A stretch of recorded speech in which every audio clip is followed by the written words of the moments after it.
Le New York Times a obtenu des décennies d'informations fiscales sur le président américain Donald Trump. Les archives révèlent des pertes chroniques et des années d'évasion fiscale selon le journal. Quelles sont les principales allégations du rapport?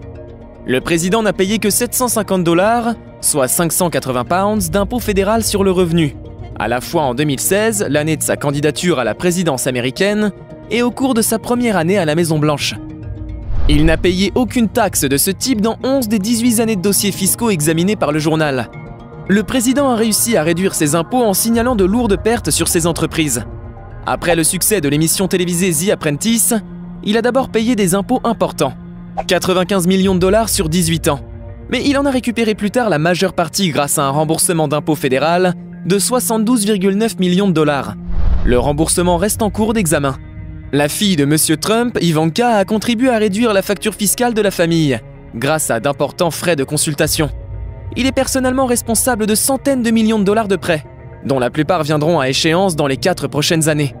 Il a réclamé des déductions fiscales sur des dépenses, y compris 70 000 $ de coiffure pour la télévision. Trump a-t-il fait quelque chose de mal? Le reportage du New York Times allègue une évasion fiscale à grande échelle, qui peut être controversée mais n'est pas illégale. De nombreux Américains riches utilisent des échappatoires pour réduire le montant d'impôt qu'ils sont légalement tenus de payer.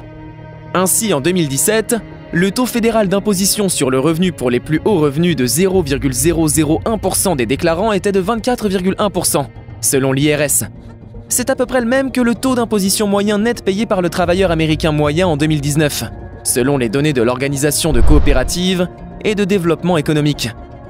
Le NYT affirme que M. Trump a payé environ 400 millions de $ de moins en impôts fédéraux combinés au cours des 2 dernières décennies par rapport à une personne très riche qui payait la moyenne de ce groupe chaque année. Ses prédécesseurs, Barack Obama et George Bush, ont souvent payé plus de 100 000 $ en impôts fédéraux sur le revenu pendant leur mandat. La Trump Organization s'est jointe au président pour nier les allégations du NYT. Le directeur juridique de la société, Alan Garton, a déclaré au journal que la plupart, sinon la totalité, des faits semblent inexacts. Quel est le contexte de tout cela? Monsieur Trump est critiqué par les démocrates depuis des années pour ne pas avoir rendu ses déclarations de revenus publics, comme l'ont fait ses prédécesseurs. Monsieur Trump a nié les actes répréhensibles et a qualifié l'enquête sur ses affaires fiscales de chasse aux sorcières. Le président reste également engagé dans une bataille de longue date avec l'Internal Revenue Service, au sujet du remboursement d'impôts de 72,9 millions de $ qu'il a reçu. Il pourrait être contraint de payer plus de 100 millions de $ si une décision devait aller à son encontre, selon le NYT.